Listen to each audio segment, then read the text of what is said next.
Dave, thanks for coming on the show. So many people are talking about liquid cooling. When you talk about liquid cooling, as it relates to data centers, what on earth does that mean? It means a lot, David. There are a lot of different things. So I think I can break it down to some digestible chunks. When we're talking about liquid cooling, we're talking about taking the cooling medium directly to the IT equipment, right? We're not bridging the gap with air. We're using a liquid of some type to transfer that heat from where we don't want it in the rack to where we rather take it to, which is outside. Right. So I would break those down into two main groups: direct liquid to chip. Okay. The other group would be immersion. Okay. And then within those two groups, I'd say single phase and two phase. And I'll touch on that a little bit. Okay. But let's start out with direct liquid to chip first. Okay. What we're doing in this situation is we're putting cold plates on key components within the server. It could be CPUs, GPUs, voltage regulators, memory DIMM, those things that produce heat, and we're running a fluid to them into the rack, which terrifies some people. Yeah. And we're taking that heat directly off those components and pulling it out. That in a gist is direct liquid to chip. We could do it with a single phase fluid, which is just one that it goes in water, comes out water, or a dual phase, which goes in water and comes out partially gas, partially some other liquid, whatever it is, a refrigerant. Right. So that's direct liquid to chip. Okay. As it sort of distilled down to its basics. Okay. You're right. It's counterintuitive. I generally, as much as we talk about cloud, there really is no water vapor involved. And so when I talk to people not involved in digital infrastructure about this idea of we're going to introduce some sort of liquid into cooling computer electronic equipment, inevitably the eyebrow goes up. Like, what are we talking about? So before we go any further, I guess, how do we do cooling before liquid cooling? And then the second part would be, why are we talking about liquid cooling now? Great questions. So before, and how we do it today, for the most part, is we use what we call precision air conditioners or precision air handlers to remove that heat. We put air into the space at a temperature that's cold enough to transfer the heat away from the ITE. We gather that heat up, and then we take it to the outside and disperse it. It's a very robust, mature technology as far as removing the heat. We've gotten better over the years of doing it more efficiently and doing it on a larger scale. But it's the air that we use. And being an HVAC guy for a long time, I like the fact that we use air. Yeah. But I also understand that the physics and the economics of liquid cooling have to displace some of that air cooling as we move forward. Well, I've done a lot of maintenance windows in a data center. We have, with air, we have this concept, I know you're familiar with it, of hot aisle and cold aisle. So the hot aisle is where the heat comes, usually the back of a data center rack, and the cold aisle is the front where the cold air is introduced and is drawn through the racks. And at my age and weight out there, I much prefer working in the cold aisle. Because if I work in the hot aisle, I'm making sweat angels on the back of those racks. Me too. Let me tell you, that's not a good image for anybody. Yeah. And it's not good for the systems. And so I suppose, so air forever has done the job. When we talk about liquid cooling, as you explained it to us, and we see this impact, before we spend more time on the why, is direct to the chip that you talked about, is that the only form of liquid that's under consideration? Are there other forms that people are evaluating to see if they'll work?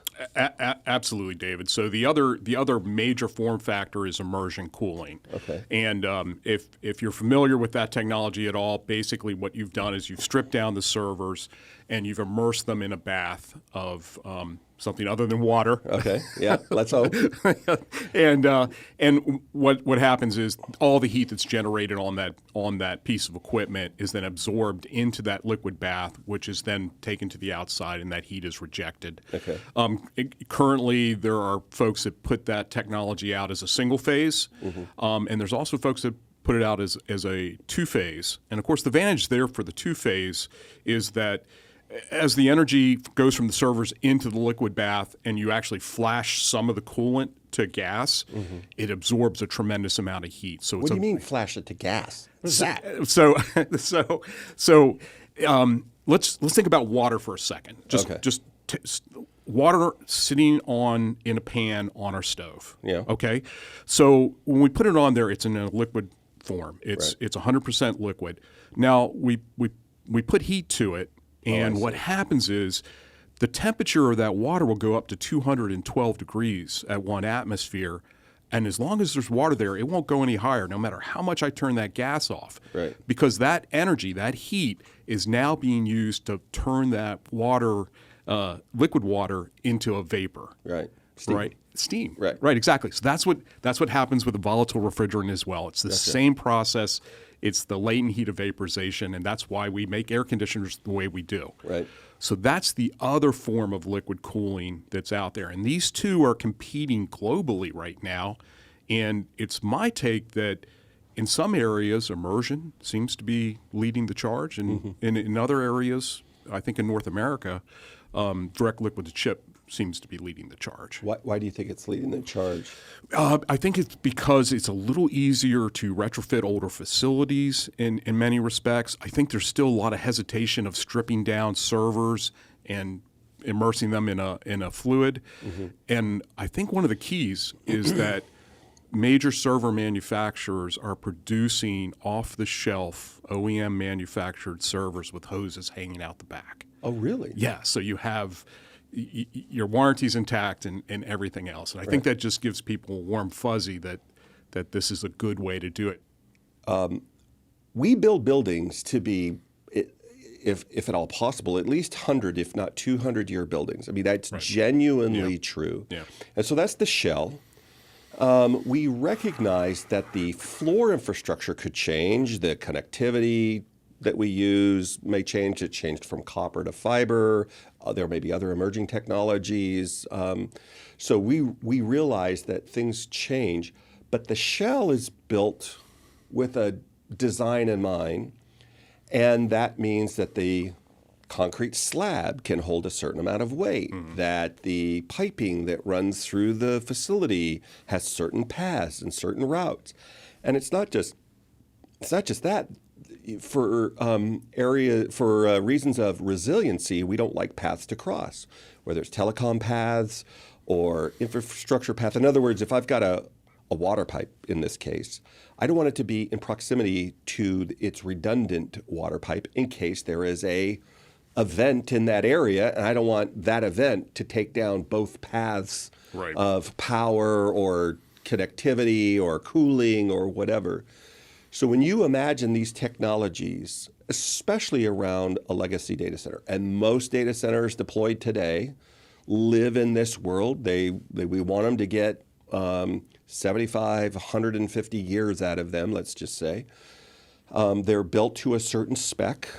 How would I introduce environments like this into there without breaking these fully operational Death Stars? Yeah, that's a great question, because nobody wants to go in with a torch to an operating data center and start cutting into things. It's just, that's everybody's fear. But I think it is doable. It's certainly more doable if it's pre-planned, if some thought has been put into at some point we're going to go move our technology away from air and more towards water. We might put in some takeoffs there that we could use. But the way I see it, I think it can be done in steps. And the way to think about it is the white space probably is going to shrink itself for the same watt density.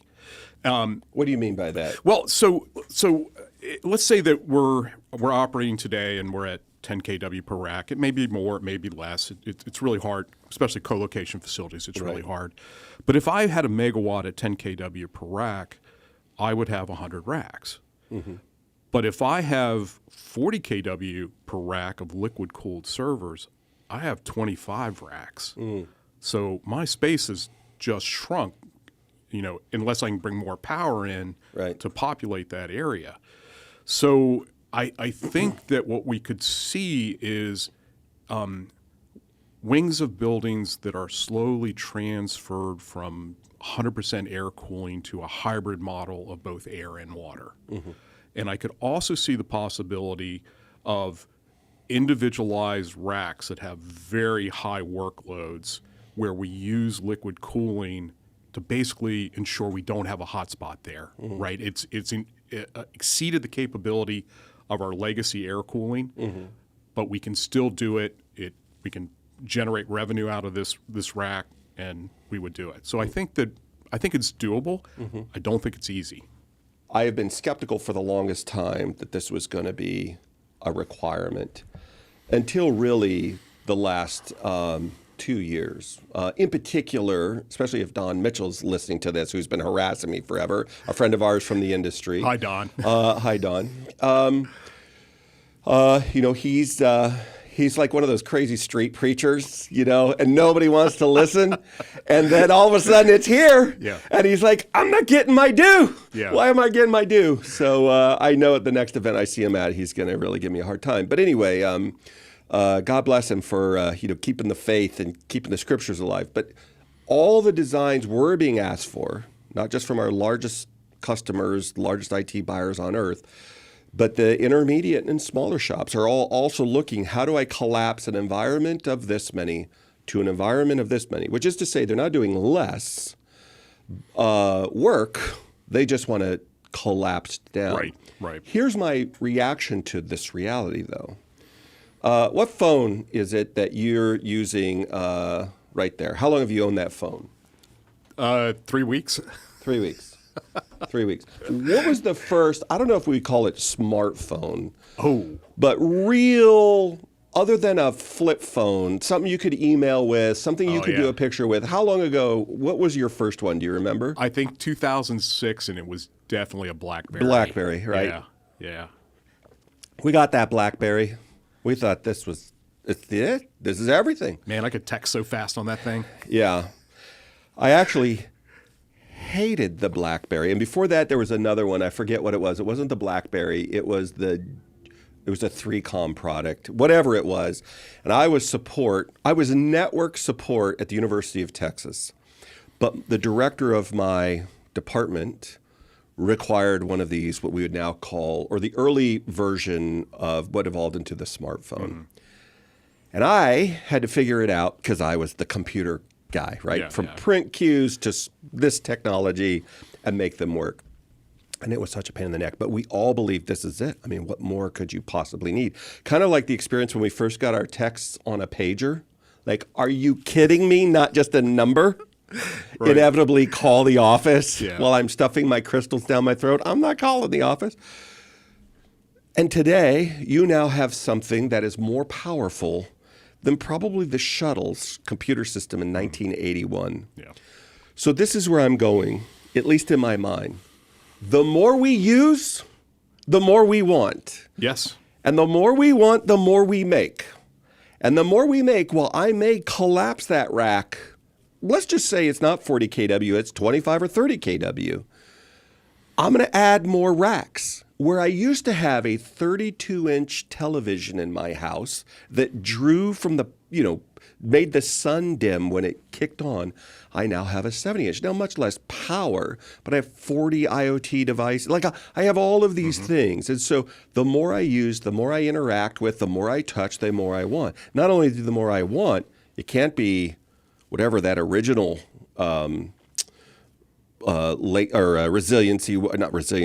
perception and whatever. It can't be a 4K TV or a 1080p TV. It's got to be 8K. It's got to be got little quantum dots in it. It's got to have all of the latest and greatest. And in a couple years from now, in order to see the smears of the helmets in the Super Bowl, I'm needing the bigger. And that just for me means we're going to want more. And so whatever vacuum we created, on the one hand, I probably don't have to make the building bigger because I'll be able to do more within the building. But it just feels like whatever we imagine we're going to gain from space, we're just going to fill it up because we're deploying it in 100 different ways. Yeah, I think that's fair. And I think that anytime that we talk about clawing back power from the cooling system, realistically what we're talking about is clawing that power back and then giving it to the ITE, right? Yeah. Because we're going to do more if we can. Right. And there's going to be some natural balance. It's going to be based on what is the limit of power to that particular facility. Right. So with that in mind, this conversation so far, I'm imagining submersion. Mm-hmm. It feels like it's got more impact on the weight load of the floor. So not only do I have to handle the IT gear, I've got to handle this other thing. And that may be unfair to submersion people. We'll have some on here to talk about it. But that's what it feels like. The other thing is data centers used to be single story. I had off floor. And it used to be large roofs. I didn't have a low shell over it. I would have a 30-foot ceiling, and that's all completely changed. Designs today, whatever the inside looks like, especially if we're not using air and so it's all contained within these systems, we're going multi-story. We're not going out. The most valuable resource we have is the dirt. It's not the power. It's not the cooling. It's the dirt. I got a finite amount of that. Everything else, while it can be finite, it's not as finite as these are the four walls I got. So we're going up more and more. That's a change in data center design. I don't know how I stack immersion infrastructure. And I'm not trying to be naive. I just don't know what the impact of that, either for operation or for maintenance or for as things phase out and I need to phase in new things, as opposed to bringing something into an infrastructure I'm already used to working with. Granted, it's complicated, but I'm bringing it to a rack that already exists, and I already know how to do that. Am I misunderstanding this? Is this an area that you think about? Yeah, I mean, we see it a lot. I mean, I don't know what an acre of land goes for in Northern Virginia these days, but it's enough that you want to build a 3-story data center instead of a 1-story data center. Yeah. And some technologies lend themselves a little bit better to multi-story buildings. There's some really efficient technologies out there that use pump liquid refrigerants that have problems with certain lifts of the refrigerant. Right. So what might work really well in a single-story data center is not necessarily going to work in a multi-story. Now, with liquid, the great thing about liquid is it's easy to move. I can as long as I have the pump power available, I can move that. We do it in skyscrapers all the time, right? So I can get that up there. Okay. So going back to the direct liquid chip versus immersion, in both cases, moving the cooling fluid is probably about the same amount of difficulty. The floor loading may be an issue for immersion. Maybe not. If the building's designed specifically to handle those weight loads, that's fine. But in more traditional designs of multi-story data centers, I kind of think that the direct liquid to chip, once again, will sort of win out in the North American market because it's easier to apply to a multi-story data center. Why wouldn't it win out in another market, do you think? Well, that's a great question, and I'm not sure I have a really good answer for it. I just know, talking to my Chinese colleagues out of STULZ, China, they feel very strongly that in China the immersion cooling is being embraced ahead of the direct liquid to chip. I don't know what the market factors are that are driving that. It may just be a general acceptance here versus there. Sure. But we'll see. Only time will tell. And like we said earlier, air is not going away. It's just it's being supplemented by these new technologies, and a lot of it's being driven by the power of the chips too. Yeah. Well, I just got to talk to somebody not long ago, Darwesh Singh, who is a silicon intellectual property chip maker, really smart guy out of the Bay Area. And he made this great point that everybody in manufacturing is going to have some need for rendering, whether that's GPU, CPU, whatever, everybody. Now, a lot of the emerging businesses are micro businesses. So it's not, so if you were to compare this to movie making, for example, this is not Disney or Lucas film or somebody rendering thousands of GPUs to make a movie, it'd probably be in a much smaller scale. But they could deploy one of these environments in a rack and render. You're logging online to, make a new tennis shoe, and they give you the opportunity to, they'll provide the base framework, and you get to mess with the system on what the materials are, what the color is, various design components or whatever, and they need to be able to render that out and do something with it. And there's just a million ways he talked about how this will impact manufacturing. And so I could see easily, even within legacy data centers, which are those that were not built to optimize a 40 or 50 kW rack. We imagined at most with containment, we're at a 15 to 18 kW air-cooled rack, right? And that just means bringing in infrastructure that shapes the air a certain way, that's really concentrated, that's at the time very sophisticated models on how we could get there. Maybe not in an entire 500,000 square feet, but certainly in areas. And so there's a role still, even if it's not direct or liquid cooling like we're talking about, some assist or whatever.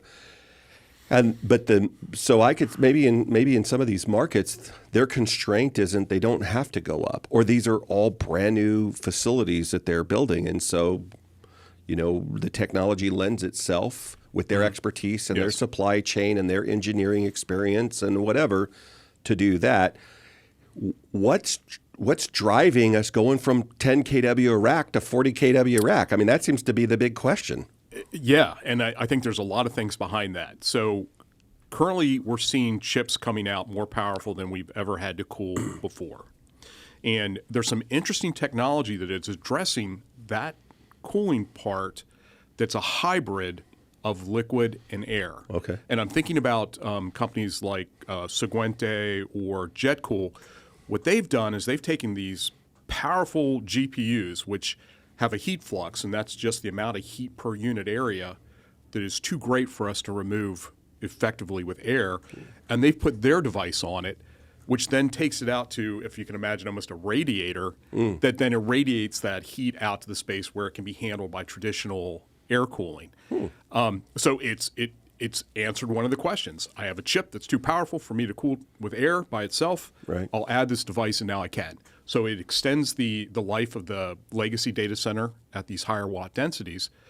But a lot of these higher watt densities are being driven, David, by things that are bearing down on us like AI. I mean, we have to, that's one of the serious drivers, because when we look at the NVIDIA chips that are coming out, they're hot. They're really hot. Right. So I agree, and they're big and they're bulky. One of the things that we're all working to make sure we're sophisticated with is supply chain. So, and for years, what we've been trying to do as a data center community is get our design simpler, more efficient, which lends itself to better inventory, training, reduces cost, like it just become more elegant. And now we're talking about introducing this new infrastructure, not just to retrofitting existing stuff, but even the new stuff. It adds a layer of complexity and whatever. But before we get into the operational side of it, I mean, do we have the supply chain to reconcile against all of the change? it's getting better. The answer is probably not exactly right now, but it is getting better. I mean, from the depths of the pandemic and the struggles we had with the supply chain, across the industry, Right. Whether it was the servers, whether it was the gensets, the cooling systems, it's gotten better. We're catching up. I think we learned a lot of valuable lessons about dispersing our vendors and being able to utilize a lot of different components. I see the companies that are building liquid cooling coming on strong. I see them investing heavily.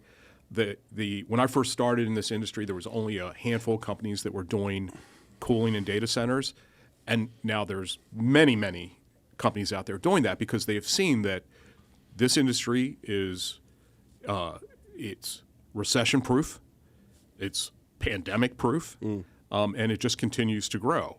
And so smart people look at this and say, I want to be part of this. Right. And because for obvious reasons, there's a lot of security here and it's exciting.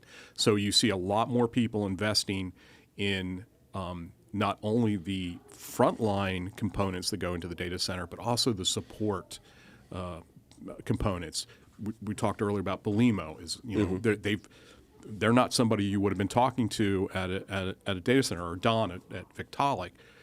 As far as data center stuff, you wouldn't have been talking to them probably. But now, because their companies have understood the value of participating in this crazy industry, they're all on board. So the supply chain, from what I see from the factory, it is getting better, and I think there will be enough support for liquid cooling going forward. Yeah, I recently talked to Melissa over at Belimo, and I love it when engineers who are by nature introverts and not particularly exuberant in their expression. And so if you judge those people by me, you're going to be sorely disappointed. But if you judge them by their fellow engineers, their eyeballs are popping out of their head. Yeah. So I say that with affection for Melissa and other engineers in all walks of life. But it did my heart good to hear her talking about smart devices and the way that the way that they're getting to efficiency and optimizing this critical infrastructure through this really cool intersection of engineering, precision engineering, really precise methodologies, thinking down the road in ways that they've never had to think before. And I think she's representing not just her org, but sort of this industry, but also partnering that with artificial intelligence tools, automation tools, really sophisticated machine learning that can mask itself as AI.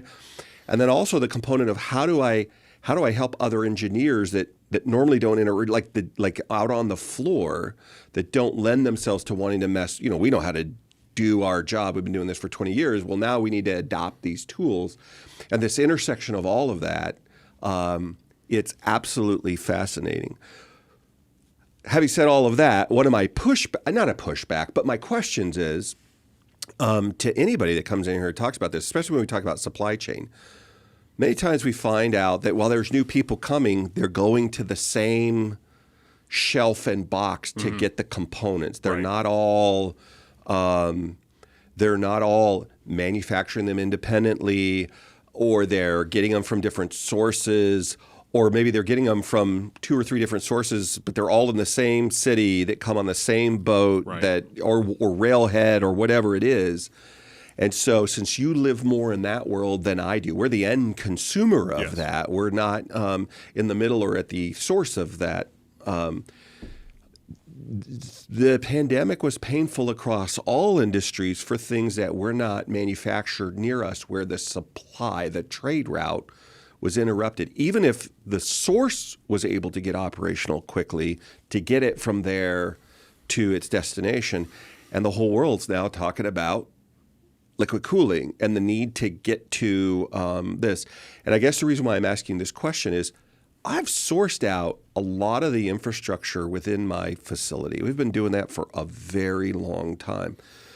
These are newer systems, by newer, I just mean in the last few years. Yes. Something pandemic forward, and everybody that's building a modern data center, which the scale has never been larger, the speed at which we've gone from building a data center or two every couple of years to 7 to 10 a year. Speed of market is everything. And they're exponentially more powerful. They're exponentially more efficient. They're exponentially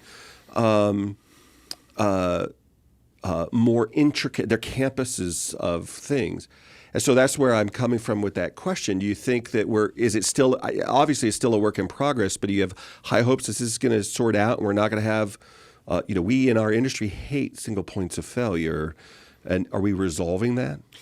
Yeah, I think that was the major pain point for us during the pandemic. We had originally brought the electronically commutated fan to the North American market back in 2004, and our partner in that was EBM Pabst, and fantastic fans and motors. Pabst, the beer maker, Pabst? No, it's a I was German, so disappointed. German company. Sorry. For just a second, if you guys put that together, well, you get a fan and a beer with every order. You get 3 cool points. Yeah. So anyhow, this is a fantastic piece of equipment, but we really found that we only used their fans. Right. So when they got into trouble, we got into trouble, and our lead times went out. So the one great takeaway that we took from the pandemic was now we have multiple vendors that produce very similar pieces of equipment, same types of efficiencies. So it could be a Zillabig, or it could be a Delta fan, or it could be an EBM fan. We had some customers that said we want different technology. Some went back to AC induction motors with VFDs, variable frequency drives, because they could go down to the local shop and just buy one to replace it. And then some new technology came out as well. Infinitum motors comes to mind. They use an air core stator, which is very different. So I think going forward, those of us that came through this painful period won't make that mistake again. So whether it's air cooling or liquid cooling, we'll be looking for multiple pump vendors, multiple valve vendors, heat exchanger vendors, Yeah. I think we're all in that boat. The consumers of it, the suppliers of it, the manufacturers of it. There is a I don't know to what extent, what do they call it? It's not repatriation, recontinentalization, or where you bring the source back to where it's within a continent or something like that. I don't know how long that will live, or if that's a momentary thing. We'll see. There are a lot of curious things going on in the world, but it's for sure a question that's on everybody's mind, especially when it's it's funny when I say emerging. People like our good friend Don and others, they get a chill down their spine. It's not emerging. We've been doing liquid cooling in 100 ways, and I agree. We have had liquid cooling in our Richmond data center since we acquired it as a prefab chip plant. And we we still have a liquid cooling environment in there, and we have them in other places with research organizations. But it wasn't like a normative, regular. Rittal, I remember, had one back in the early days, and others, I'm sure. But it wasn't like in every single design that we're looking at and planning in all of our customers. It was more a one-off or an oddity or an exception. And now it's the regular. It's almost the exception. Certainly at the hyperscale level, it's the exception if you're not talking about it. They either need to see a path to it or they need to see it applied right now. And so when we see these emerging things, we just not emerging, but the emphasis on the new, that we don't end up in a spot, and I'm sure that it's not a question you're unfamiliar with dealing with. Yeah, I mean, like I said earlier, air cooling is not going away, and the reason for that is it's so flexible, it's so robust, you can move things around within the facility, it still works, you still have that going for you. Where I see the influx or the emerging technology is in very specific applications. I think AI is going to drive it, right? Without a doubt, just because of the high watt densities we're going to have to deal with. Some cryptocurrency folks have adopted it as well. Really? But, yeah. Well, see, they go in two different directions. There's the group that says, I'm going to burn it to the ground. Right. I don't care. I'm just going to run this thing all out. And there's another group that's sort of said, well, wait a minute now. If I can get more compute per unit time, I can make more money, even though I paid more money for it. But at some point, I come out ahead. Wow. I don't know which one is right. Yeah. But I'll sell equipment to both of them. I don't know. It's so funny. Those guys, they're in their own world. I can't figure them out. I don't know. I can't either, David. I tried. Yeah. Let's move on. We'll talk about something else. Yeah. I am. As I look at my notes here, I'm reminded in the data center space, and I'm sure this is true of any critical infrastructure, whether it's a military vessel, it's a data center like what we make, whatever, we try to optimize our design. if I'm deploying the capital, if I'm deploying an environment, I don't care if it's a training environment for AI, I don't care if it's a IT cloud environment, whatever. I want to optimize it for a variety of reasons. We'll talk about some environmental and sustainability in a little while. But I want to get the maximum performance out of that environment. Yes. The enemy of optimization is agility. It just, you want it fast, you want it cheap, or you want it accurate. Like, which I can give you for sure one, half of the other, none of the third. What's your combo, right? Fast and accurate ain't going to be cheap. Accurate and cheap ain't going to be fast. Like, what do you want? And so when we talk about something, when it's air, it's much more flexible to recover and redeploy environments. Yep. To date. Yep. If I'm deploying any of the technologies that we're talking about, in my naivete, it feels like the effort to be agile when an environment, maybe it's not training, becomes something else, but whatever it is, as I recover those environments and I need to redeploy them, I'm up against a barrier of infrastructure that I've deployed to accommodate the first environment. Right. How do we engineer so that I can get back to this sweet spot of I can optimize today, at least my imagined sweet spot. I can optimize today, and when it's time to recover the environment, I can do that. And I'm not changing the topology of the entire facility. I'm just doing it in that cage or that suite or that data hall in a way that's not disruptive to the rest. Do we lose that for a while? So on a data hall level, don't you like these easy questions? Yeah. You're on the spot. You're making me work here, David. If we take a look at a data hall, I think that's more realistic. The reason I say that is in that data hall that's been designed for, let's say, chilled water CRA units. So let's pause for 1 second. So we probably have people that don't know exactly what a data hall is. So let me just, So a cage would probably be about 3 racks, and then you've got literally a cage around it. Right. A suite could be any number, but usually that's a solid wall. It's got a door. In our world, that's probably a megawatt, 500 to a megawatt, up to maybe 10 or 20 megawatts, probably 4 or 5 megawatts, 6 megawatts. That would probably be, you could have an unusual situation. And those would all be surrounded. That'd be a single customer within that suite. A data hall, depending upon your data center, could be somewhere between 12, 15,000 feet up to 60,000 feet. It is not uncommon in big data centers like ours. So when you're talking about a data hall, it is a significant size. It may have one customer, which just takes up the whole hall. But if it's multiple customers, they're going to be in some combination of these cages and suites living within a data hall. And typically we could isolate them from the other data halls as well. Correct. So in that case, if we were starting out with a traditional chill water CRA, which is a computer room air handler system, what we want to do is we want to utilize as much of what we have in place as we could. We want to keep as much of the piping as we could, which we should be able to keep a lot of. The raised floor, if it's there, we're going to use that as well. We'll use that to run piping underneath instead of what we would currently be running underneath.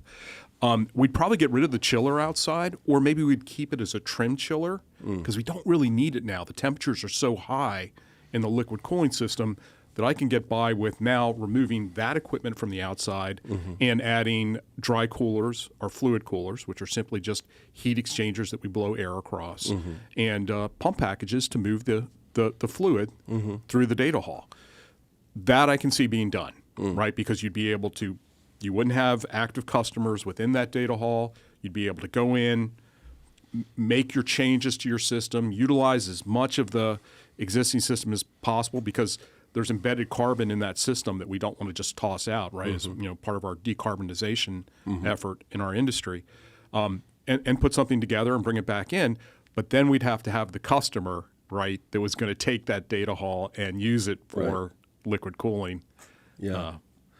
Well, it seems like, look, it feels it's not too far in the future that every deployment is going to have some component of liquid cooling.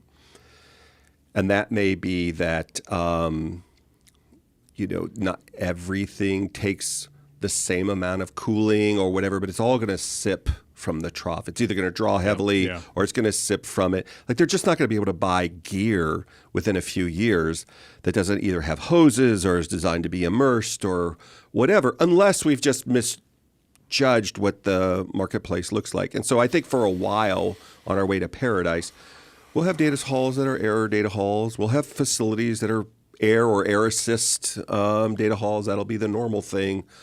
But as manufacturers move more, if they move more and more to at least the types of equipment that would go into a data center to, look, this infrastructure is intended to be cooled by a liquid cooling environment, not an air-cooled environment, I think it becomes less and less important. But it's, it is I think we're early days, so I don't know that there's a strong answer. But we are constantly looking at, I need to optimize today, but I really need to have the agility to pivot. Yes. And when I say pivot, I mean like an aircraft carrier pivots. I don't mean like a ballerina pivots. It is a data center, right? Or how I would pivot, not my 23-year-old daughter who could pivot much better than me. Which is to say with a lot of arm waving and horn blowing, everybody watch out. But pivot nonetheless, right? I need to be able to redeploy that because I don't want to run for a significant period of time an unoptimized environment. That doesn't do us any good. That's right. I mean, we have to, at the end of the day, the OpEx is critical. Right. And we have to balance our desire for these new technologies and these higher densities with what it actually costs to run and is it profitable. I mean, at the end of the day, this is a business. So, and also, let's move into this area. What's sustainable? So I'm curious, what do you think the impact, like the real world impact to, you mentioned earlier the carbon embedded. It is a regular conversation in pretty much every part of our world for a variety of reasons. People come to the discussion for a variety of reasons, but it's part of the discussion. So what's the impact of adopting whatever technology is adopted, liquid cooling in your mind, to carbon output, to managing the power that we're talking about? What do you see the environmental impact as? So I did an analysis a couple of years back. I compared like best-in-class air cooling, best-in-class liquid cooling. And what I found out was the first cost of the liquid cooling system were significantly higher. Mm-hmm. But the return on investment was under 2 years. And the reason for that was because of the OpEx, the amount of power that we were able to no longer use to provide the cooling, right? So now that's great, except, like you pointed out, we claw that power back. Now we're probably going to put it into another rack and move on. Right. When it comes to sustainability, and I'm a little bit of a bomb thrower here, but you're in a safe place. We're not sustainable, right? We're huge buildings that we dump a tremendous amount of power. We do great good, don't get me wrong, but as far as sustainability goes, we have a long way to go. We could improve. Yeah, we have a long way to go. There's great minds out there that are thinking about it, that are working on it. I think at the end of the day, if we can find ways to reharvest this heat energy that we currently just throw out the window, I think that is the path to actually beginning to be sustainable as an industry. In the meantime, everything that we do to save energy and operate in a more climate-friendly manner is good. But I fear that our industry is growing so fast that we're offsetting any gains by new facilities and new deployments. Well, when we talk about so if we're just talking about, I don't know, and maybe this is I'm thinking about it incorrectly, but let's just say I've got a kilowatt of energy generated in a rack or in a system today, and it's air cooled. If I have that same kilowatt and it's liquid cooled, Am I more sustainable? Am I less sustainable? And maybe that's the wrong measurement or the wrong components. No. I think that's a Okay. good So comparison. over a life cycle Yeah. of that infrastructure, and a lot of people think that it's like their home computer, like every 24 months. This can't. Yeah. This can't fight the goblins as good as it could 2 years ago, so I need to upgrade my system. In IT infrastructure to handle, for most systems that are handling mail, that are handling back office stuff, that's archiving storage or whatever, it's so disruptive to their environment to swap it out every 18 to 24 months. It's just not normal. It doesn't happen like it did early days. It's going to get its full shelf life. Again, I know there are exceptions to that, but I'm talking about I'm not making movies. I'm not trying to learn the difference between a bee and a cat. I'm just talking about regular, everyday infrastructure that most of us use. That infrastructure lasts a while. At least in my experience, it lasts a while. It does. So if I run that to its full extent of its expected life, and it's air-cooled, and I've got 20 of those in a rack, or I've got, let's just say I've got 8 kW or 10 kW in that rack, and I got a rack next to it, and it's running at 40 kW. Those 1 kW increments, whether they're are they equal in their impact in their environment, or are they unequal over their lifetime?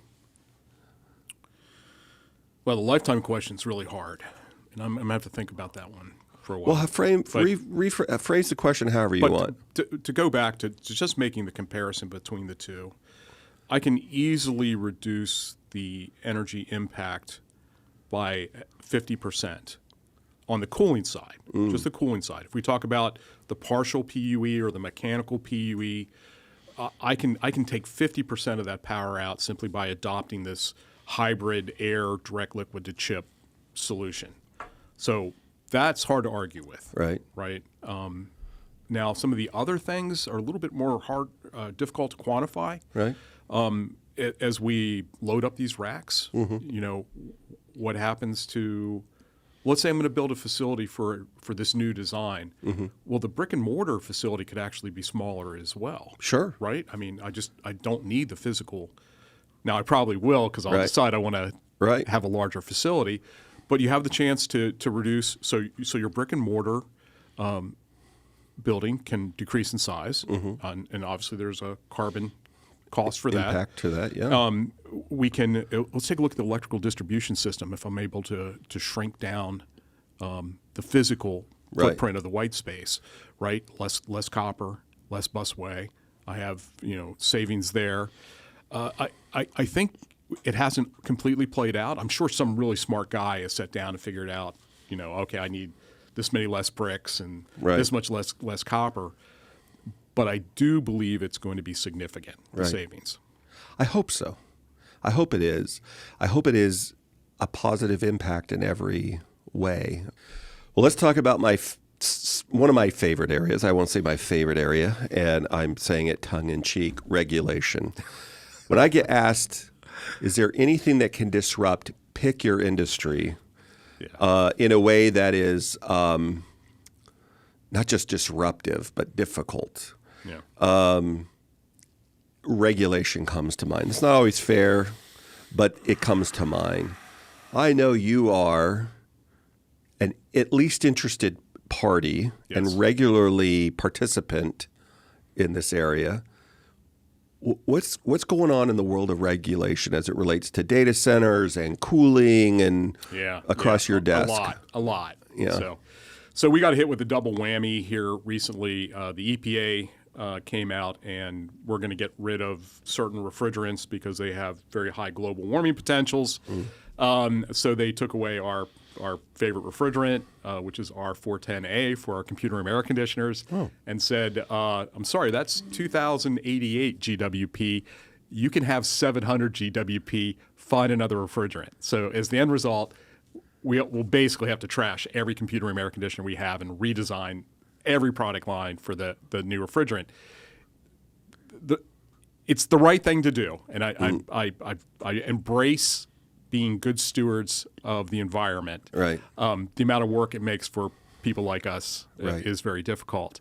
At the same time, the Department of Energy has come out and said, oh, by the way, your equipment has to become more efficient now. Your computer room air conditioners have to become more efficient, and they give us a target specific to us in data centers, which is the net sensible coefficient of performance. It's basically how well do you cool a data center, because it has we don't strip moisture and things like that, not to go into too much detail. So we got hit with these at the same time. The new energy efficiency requirements go into effect May 28th of this year, and the new refrigerants go into effect January 1st, 2027. Now, is anything grandfathered into that? No. No. We will not be able to ship after May 28th of this year. We will not be able to ship a piece of equipment that does not meet the new So a requirements. data center that's operating with infrastructure that does not meet the requirement, does it have to turn off that infrastructure? No, it'll be fine. It will go on for years. We got rid of R22 back in 2010. You can still buy it today and service your equipment. And, Okay. but we are seeing some other things too. There's a project in Maryland, Quantum Loophole, which is a large campus. Yeah, Josh for Nohorn and those guys. Yeah, really smart guys. Yeah, they really struggled because Maryland came in and said, hey, wait, you can't have all these motor generators because think of all that pollution. Right. Not really understanding what those units were for, how often they ran. And if they ran all those things enough to cause a problem, they'd be out of business. Exactly. Right. Exactly. And it was just a lack of understanding on the state's part of what these pieces of equipment did. Now, the good news is it looks like we're getting out of that. We're coming to an agreement where they're understanding the use of it. But that kind of regulation is very detrimental to a site like that because it's perfect. It's all set up. The power, the high voltage lines go right to that site because it was a aluminum smelter at one point. And you get a customer in, and then you say, well, no, I'm sorry, you can't have your motor generators. Well, you need them. Right. So, yeah, it's the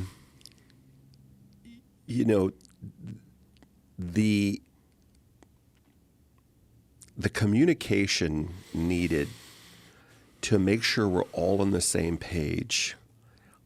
Sometimes it's amazing it goes right, and other times I'm amazed at how such smart, well-intentioned, hard-working Americans that want to do right, be good stewards for whatever, and that we just miss somehow. We, for whatever reason, I'm not going to assign motives, but we just miss. Fortunately, it sounds like in this case, and in a lot of times, not in every time, we get an opportunity to come and sit down and work to not only be understood, but to understand, which really lends itself, I suppose, to the conversation that we're all having today about community.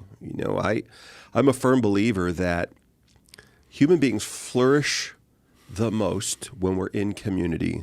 In your world, does this come up much, this conversation about communities and the need for us in critical infrastructure to have more and more of these conversations before we're breaking ground? More so recently than in the past, definitely, because we have seen a pushback in places like Loudoun County, Virginia, Chandler, Arizona is another place where we as an industry have not done a good job explaining what it is we do, how we do it, and really take into account the concerns of that community.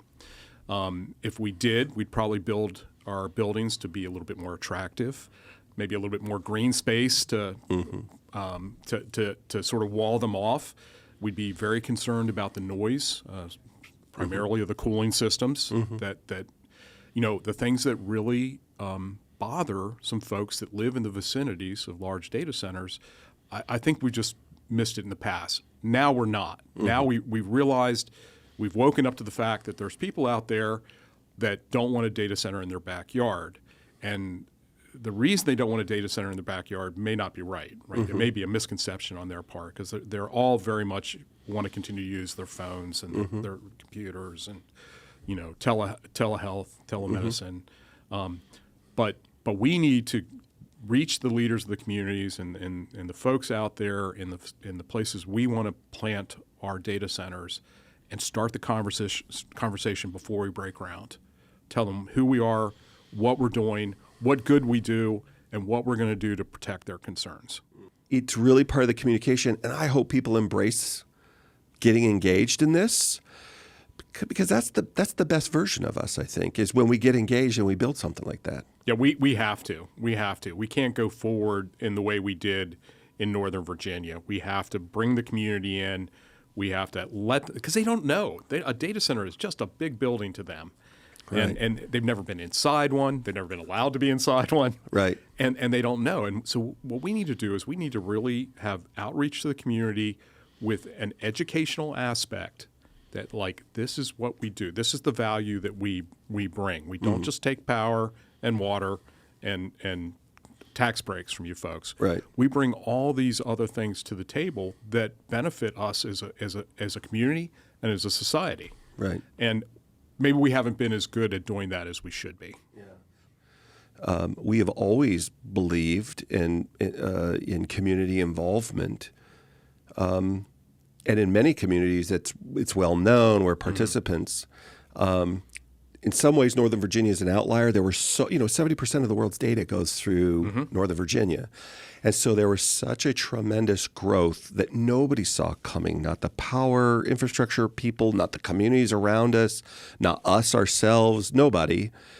And when all of a sudden there's a lot of activity going around, I think it's natural for people to say, what's going on? What's happening? And then let's get to the facts of that and make sure we fit the narrative and it's we're all working together. And then as we go, let's learn from that as we go into the wherever it is that we're growing into. Which is to say, I mean, when we talk about data centers, we're talking about MRI images. We're talking about sermons that are stored digital. We're talking about the formula for Coca-Cola. We're talking about the semi-pro SEC football league that we're watching on TV. We're talking about our lives. Like, the ideas of the whole world live in this infrastructure. And so when we're bringing this infrastructure, this natural growth closer to people, the idea is it's for human flourishing. That's the big idea. Mm-hmm. And so we don't want to. We want that to happen. We want it to benefit human beings. We just need to make sure we're having a conversation, I feel like, so that we're actually serving our purpose. And when we do that, it works. Mm-hmm. So where's this whole thing going? Where's this liquid cool thing going? So it's not going to happen tomorrow. It's not going to happen next year. But at some point, there will be an inflection point where we shift away from air cooling to liquid cooling. I say that only because the physics and the economics dictate it at some point. God, I love air cooling. Been doing it for 25 years. Mm-hmm. But I'm embracing the liquid cooling side as well. Mm. And I'm a strong proponent of it.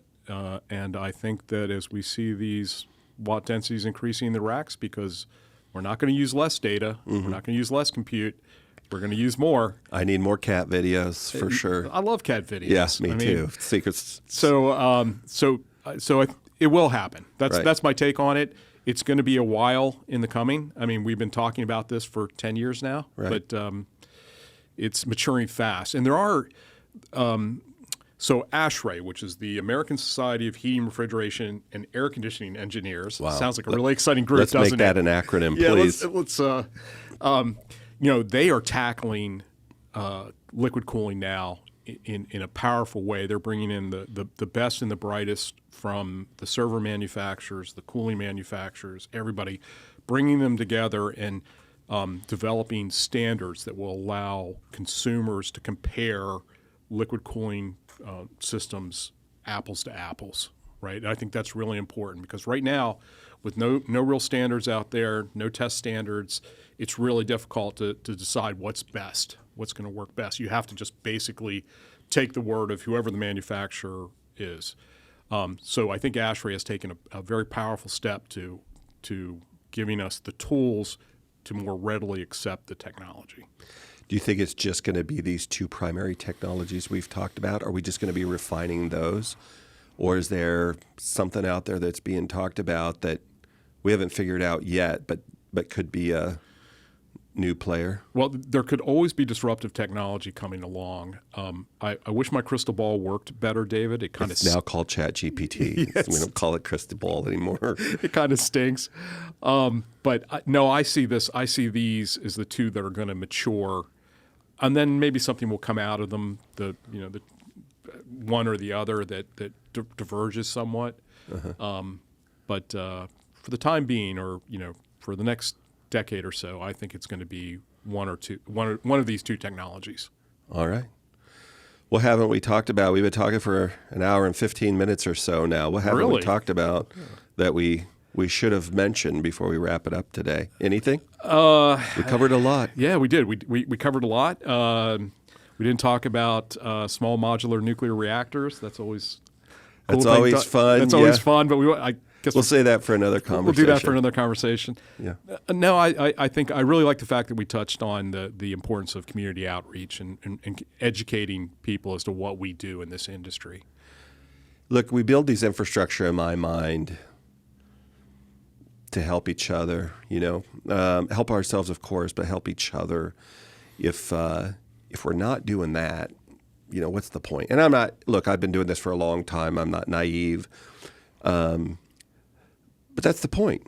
It's I want the 911 system to work. I want all of these things that are online, which is to say everything is online. And the closer it is to the job that it needs to do, without breaking my community, it can't break the environment. It can't break job opportunities. It can't sacrifice the group of human beings that are in the area, whatever the resources they need, just for this. None of that works. It has to be this interplay. And there's one of my favorite conversations with our buddy Dean Nelson over at iMasons and Cato and whatever, is wherever some of these conversations go, his heart and a lot of people that align in that, sometimes very robust conversation, that's a regular part of it. And so I'm really optimistic that as we reach out, it's not to manipulate, it's to partner. And I hope that's more and more what we do. I think that people will see through it if it isn't, and they'll just discard absolutely. them. Yeah. Absolutely. Well, Dave, thanks for coming on today. I had a great conversation. Yeah, thanks for inviting me. I mean, this is great. My great pleasure. Hey, look, everybody, if you enjoyed that conversation, like it. And if you loved it, subscribe. We'll see you next time. Have a good one.